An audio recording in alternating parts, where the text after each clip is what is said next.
So my journey in the hobby coming right up.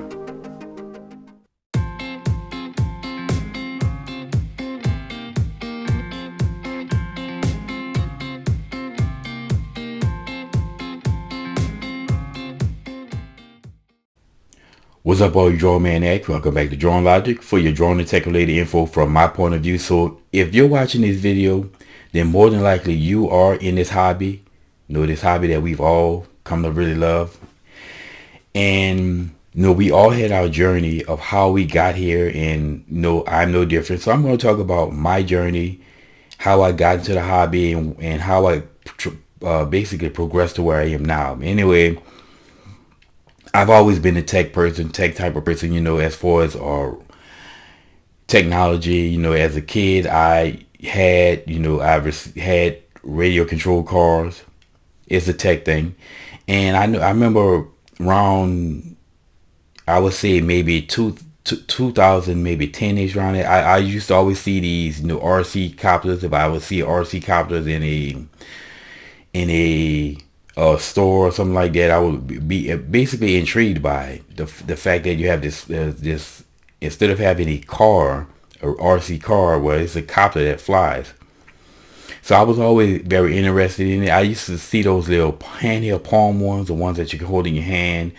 And I remember around 2013 or so, I was looking at this website who sell these kits, model kits, anywhere from a $100 kit to $200 to $300 kit. And these were RC helicopters that look like the helicopters that you see flying around. There was one that was like a Sikorsky, kind of the same helicopter, the same model that Kobe crashed in, sadly.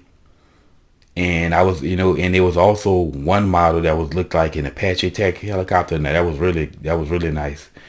And I was always in my mind, I would like to get one of those kits one of the days. Of course, I never did, but I decided in one I think had to be 2015 when I bought one of those little palm handheld ones. I found one like less than $20 on eBay. I bought it, and it flew, but it was all over the place.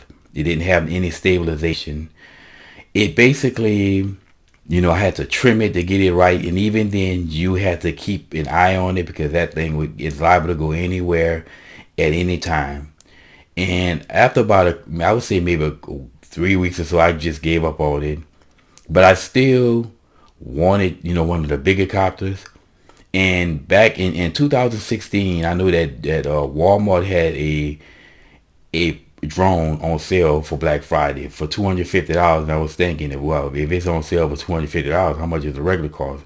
Well, as it turned out, it ended up being a DJI Phantom 3 Standard, which was regularly $500 at the time. But I didn't buy it, wishing I didn't. And I told myself the following year, but if if Walmart has a drone on sale, I was gonna buy it. Well, they did. They had that Promark Shadowhawk drone, which actually was, you could say, a good entry drone, and it was on sale for $100. I bought it, flew it around. It was. It flew nice. It definitely is nice to have a drone with stabilization. It will stabilize, and if you put it up in the air, it'll stay right there by use of GPS.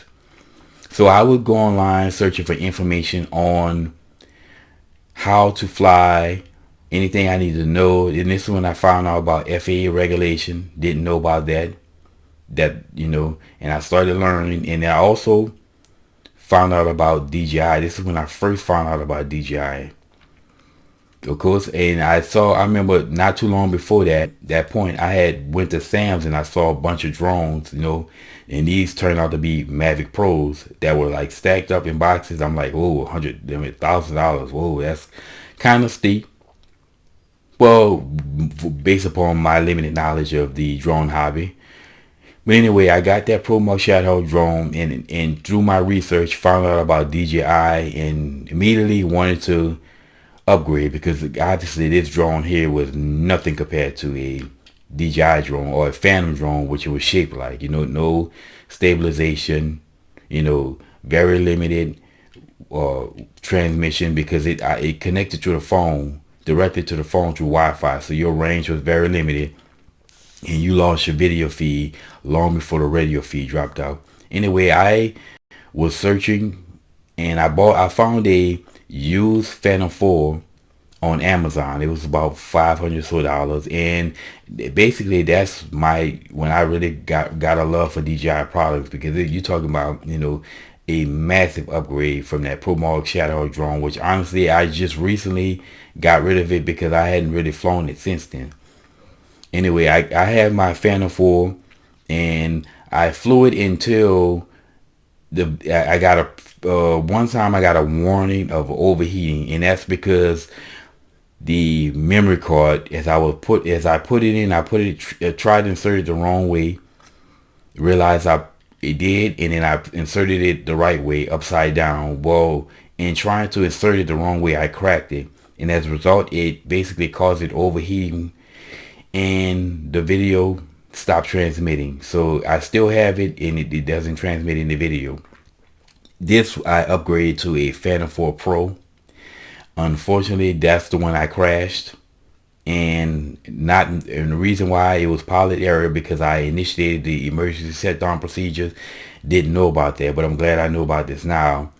And that's when after that I got a Mavic Air as kind of a stopgap, something to tie me over. And initially I had issues with the Mavic Air with the the enhanced Wi-Fi. Plus it was as far as drones go compared to the Phantom and the Mavic, it was very slow. But I actually grew to love that little drone, and I sold it, and I upgraded to my Mavic 2 Pro where I am now. So that's pretty much my journey. And I actually started making videos with that Mavic Air. And that's my journey now. And again, on to the future. Of course, there's going to be bigger and better things coming. We know that there's a Mavic 3. And DJI was just simply waiting for the remote ID laws to be, the rules to be handed down, to be finalized. And now we're there and onward. And when the Mavic 3 come out, of course, I'll consider upgrading.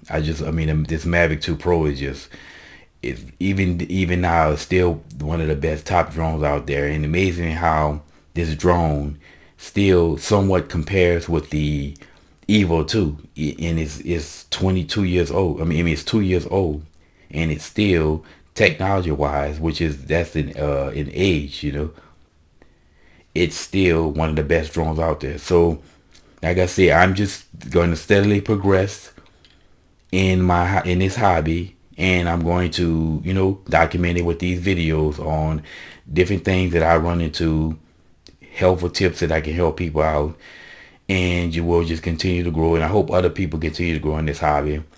But anyway, y'all, as always, thanks for watching.